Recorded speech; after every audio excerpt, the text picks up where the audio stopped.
Thank you for the opportunity to explain why responsible tourism matters.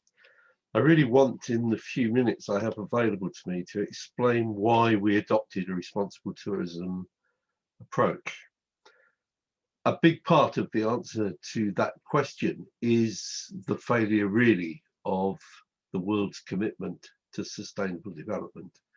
We have a long history now, stretching back to 1972, when the first World Commission took place, known as the Stockholm Conference. And in 2012, of course, we were at Rio+20. But in that 40 years, virtually my entire working life, we have very little to show for the progress. Lots of reports, lots of experiments which have worked, some which have failed, but very little change that you can notice at the global level, or even often at the country level. 50 years on, since the Club of Rome published the limits to growth, we've had 4 world summits. And the truth is that we're not making progress fast enough.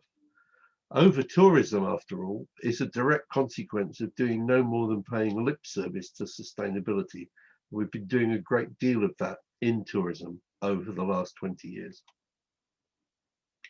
Essentially, we procrastinated and we've sought to go on with business as usual. We now have 3 major crises, which are a direct result of not having adopted many of the opportunities for change, which have been talked about. Now, I can remember in 1972, I was halfway through a politics degree at the University of York. I wasn't told about the Club of Rome report as part of my degree, but it was all over the Sunday newspapers. And I confidently believed that our species would not be so foolish as not to heed the warning. Well, I have to tell you that we didn't heed the warning, and various pieces of research which have been done since demonstrate that actually those Club of Rome forecasts were horribly accurate. And anybody who doubts the forecasts which are being presented now should be aware that previous forecasts have turned out to be very accurate. The figures at the bottom of this slide are from the Hawaii monitoring station, which just show a continuous increase in the concentration of carbon dioxide in our atmosphere. The global pandemic certainly didn't slow it down. In April 2020, we were at 416 parts per million. By April 2021, we were at 419 parts per million. We need to face up to the reality that we're not changing fast enough.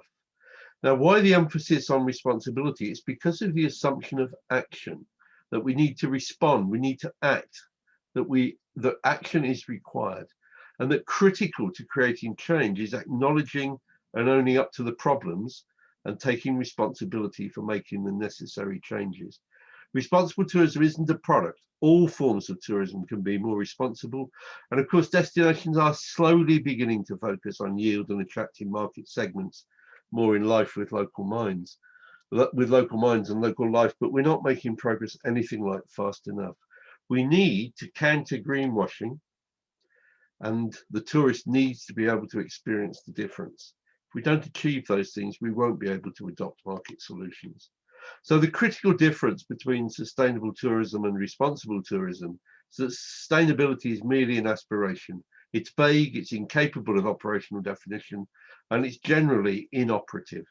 Responsibility is what the steps you take to achieve the aspiration. It's the state or fact of having a duty to deal with something or having control over it. The state of fact or being accountable or to blame for doing nothing.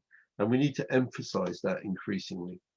So in 2002, at a side event to the Johannesburg World Summit on Sustainable Development, we launched the Cape Town Declaration with the South Africans. And it was about minimizing the negative impacts, generating greater economic benefits for local people, and enhancing the well-being of host communities by improving working conditions and access. Critically, it was about involving local people in decisions that affect their lives and life chances. Too often, the local community is ignored when decisions are made about tourism. It's about making a positive contribution to the conservation of natural and cultural heritage, about putting something back. It's about creating enjoyable experiences for tourists, more meaningful connections with local people, with a greater understanding of local cultural and environmental issues. It's about providing access for the differently abled and socially disadvantaged. And it's about being culturally sensitive and traveling with respect. It's a broad agenda for change.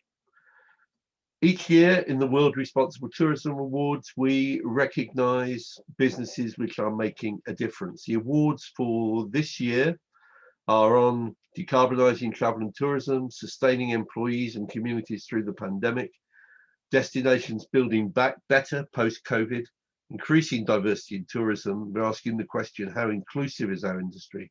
It's about reducing plastic waste in the environment and about growing the local economic benefit. You can find the awards on the WTM website, and we close them this year on August the 31st. Now, the reason I'm raising it in the context of this lecture is not just to promote the awards, but I hope you will be interested, but it's also because since 2004, we've been running these Responsible Tourism Awards, and over those 16 years, we've found many proven solutions which we've been able to recognize and promote to encourage replication. But we need to speed up that process now. So over the next 2 years, we're launching a platform for change. We've entered, as Joe Biden tells us, the critical decade. We have to counter greenwashing, which is still very prevalent in our sector.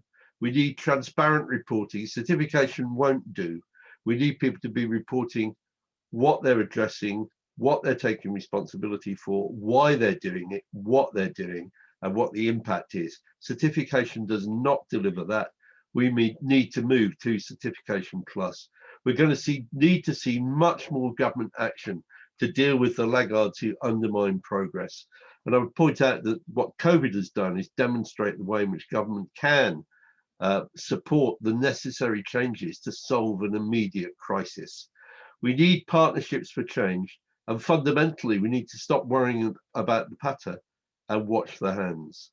I hope very much that what I've said makes sense and that you will consider the importance of taking responsibility and making the changes that we need to make much more rapidly than we have been doing in recent years.